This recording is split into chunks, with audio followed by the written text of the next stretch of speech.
वचन है दोस्तों कि जन्म दुख, मृत्यु दुख, जीवन दुख, जीवन दुख ही दुख। परंतु वास्तविकता ये है कि जीवन में दुख तो बहुत है, परंतु अधिकांश लोग, जैसा मैंने अनुभव किया है, अधिकांश लोग अपने जीवन में दुख को नहीं देख पाते हैं।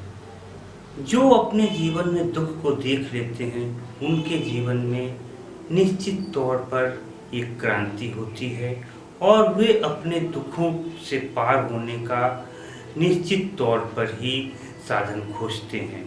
जिनको अपने जीवन में कोई दुख नहीं दिखाई देता है, वे अभी भी संसार में ही सुख खोजते रहते हैं कि संसार के पदार्थों में सुख उनको मिल जाएगा, और न जाने कितने पदार्थों को वो इकट्ठा करते रहते हैं, परंतु उन्हें कभी सुख नहीं मिलता है। परंतु जो व्यक्ति अपने जीवन में दुख देख लेता है और दुख से बचने का उपाय भी देख लेता है और दुख को निवारण के उपाय में वो अपने जीवन के सारी ऊर्जाओं को लगा देता है, वह निश्चित तौर पर एक न एक दिन दुख से मुक्ति की ओर अवश्य ही बढ़ता है। दुख की सबसे बड़ी विशेषता यह है कि दुख हमें सुख के रैपर में दिखाई देता है। हमें ऐसा लगता है कि हमारे पास धन आ जाएंगे, हमारे पास बहुत बड़ी मकान हो जाएगा, बहुत बड़ी संपत्ति हो जाएगी, बहुत कार हो जाएंगे, बहुत से मित्र हो जाएंगे और न जाने क्या क्या हो जाएगा, तो सुख हमारे जीवन में आ जाएगा। परंतु हम उन्हीं पदार्थों को इकट्ठा करते न जाने कब हम अपनी पूरी जीवन ऊर्जा को समाप्त कर देते हैं और हम अपने जीवन में सुख और आनंद को अनुभव नहीं कर पाते हैं। ऐसा मैंने बहुत लोगों को देखा है जो अपनी पूरी जीवन ऊर्जा को केवल धन कमाने में लगा देते हैं। और धन कमाते किस लिए? यदि उनसे पूछा जाए कि भाई आप धन क्यों कमा रहे हैं, तो उनका कहना है कि मैं जीवन में सुखी होना चाहता हूँ, मैं सुखी होकर आनंदित होना चाहता हूँ। तो क्या सुखी और आनंदित होने के लिए धन ही अनिवार्य है? निश्चित तौर पे धन अनिवार्य है, परंतु धन से भी अतिरिक्त यदि हमारा शरीर और हमारा मन आनंदित नहीं है और हमारे पास प्रचुर धन हो, तो क्या हम उस धन से अपने आप को आनंदित हो पाएंगे? निश्चित तौर पर आनंदित नहीं हो पाएंगे। मैं आपसे एक अपना अनुभव बताने जा रहा हूँ मित्रों। मैं जिस शहर में रहता हूँ, मेरे यहाँ 2 शमशान घाट है और मैं शमशान घाट में कई बार गया हूँ। अपने प्रियजन, अपने रिश्तेदार या दोस्त, मित्र इत्यादि को, मित्र या किसी ऐसे व्यक्ति जिनका निधन हो जाता है, तो मैं अवश्य ही शमशान घाट में उस शव यात्रा के साथ मैं अवश्य ही जाता हूँ।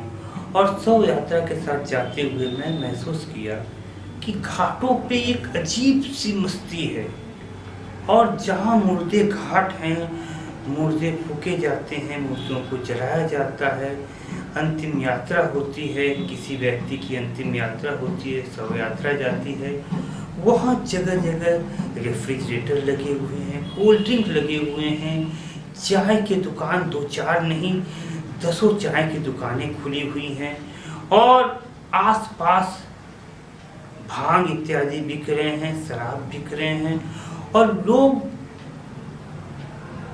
जहाँ पे एक अंतिम संस्कार हो रही हो, लाशों को जलाया जा रहा है, वहाँ पे मैंने लोग और चाय पान नाश्ता इत्यादि करते हुए, तो मैंने देखा कि ऐसी क्या बात है कि जहाँ मुर्दों को जलाया जाता है, किसी व्यक्ति का वो अंतिम स्थान है, वहाँ पे इतनी पार्टी जैसा माहौल क्यों?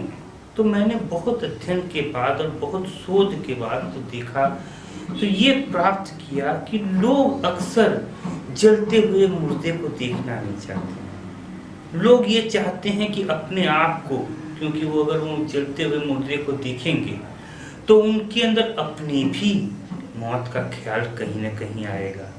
वे उस जलते हुए मुर्दे को नहीं देखते हैं।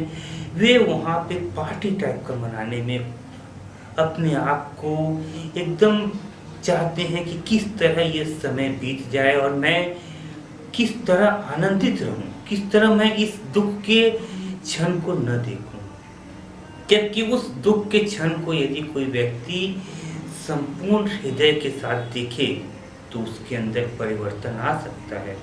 मैंने अक्सर ऐसा ही देखा है, लोगों को जहाँ मुर्दों को जलाया जाता है, अंतिम संस्कार किया जाता है, वहाँ पे लोग ऐसे वातावरण में रहते हैं जैसे कि वे पार्टी मना रहे हैं। मैंने वहाँ पे कुछ लोगों को देखा लूडो खेलते हुए। आजकल एंड्रॉयड मोबाइल पे लूडो गेम आ रहे हैं, इधर लाश जल रही है उधर, और उधर कुछ लड़के और जो लाश को लेके आए हैं उनके यहाँ तक कि जिनके परिवार में से किसी व्यक्ति की मृत्यु हुई है वो भी लाश जब तक जल रही है तब तक लूडो खेल रहे हैं। तो मैंने देखा और सोचा कि ऐसा क्या बात है, ऐसा क्यों है, क्यों लोग ऐसा कर रहे हैं। लोग इसीलिए करते हैं कि लोग दुख से भागना चाहते हैं। दुख से भाग के कोई कहाँ तक जाएगा, दुख तो वो आएगा ही। यदि हम उस दुख के क्षण को जागने के रूप में प्रयास करें। कई ऋषि मुनियों ने कहा है कि जब मनुष्य के प्रियजन का बिछोह हो, विदाई हो, या हमेशा हमेशा के लिए बिछड़ना हो, तो उस समय किसी भी व्यक्ति के अंदर एक क्षणिक वैराग्य आता है, और वो क्षणिक वैराग्य उसके लिए अत्यंत ही कीमती हो सकता है, परंतु उस समय का प्रयोग नहीं हो पाता है। लोग अक्सर आते हैं और जिनको अत्यधिक दुख हुआ है उसे लोग अन्य कामों में उलझा देते हैं और उनको कहते हैं तुम रो या तुम हंसो या तुम चलो बाहर चलो इत्यादि इत्यादि करके उसे दुख से, उस दुख के में जो उसके अंदर वैराग्य घट सकता है उससे वंचित कर देते हैं।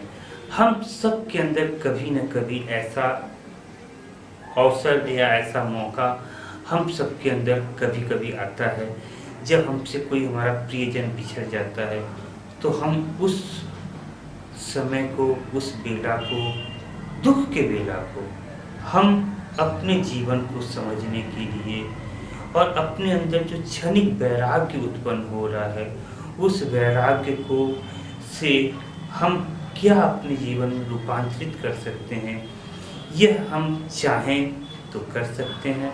जब हमें एक क्षणिक वैराग्य का अवसर हो सकता है उस समय हम वैराग्य के स्थान पे हम उस बेला को, उस जगह को हम ऐसे बिताना चाहते हैं जैसे कुछ हुआ ही नहीं है। यह गलत है। इससे हमारे जीवन में कोई रूपांतरित नहीं होता। दुख तो है और दुख को जब तक जाना न जाए तब तक दुख का निवारण नहीं हो सकता। अंत में यही कहूँगा, दुख से जागना चाहिए प्रत्येक व्यक्ति को। दुख में सोना नहीं चाहिए। अत्यधिक हमारे पास सोने की व्यवस्था है, लोग सोने का प्रयास करते हैं या तो मदिरा पी के, किसी प्रकार के नशा करके, या किसी भी प्रकार के से दुख से भागना चाहते हैं। दुख से भागिए मत, दुख का सामना करिए, दुख को देखिए और दुख ही आपको रूपांतरित करेगा। जो दुख को देख लिया वही दुख को निवारण का प्रयास करता है। जिसने दुख को नहीं देखा, जिसने दुख को नहीं जाना, वह दुख के निवारण का प्रयास बिल्कुल ही नहीं करता। आज इतना ही कहना था।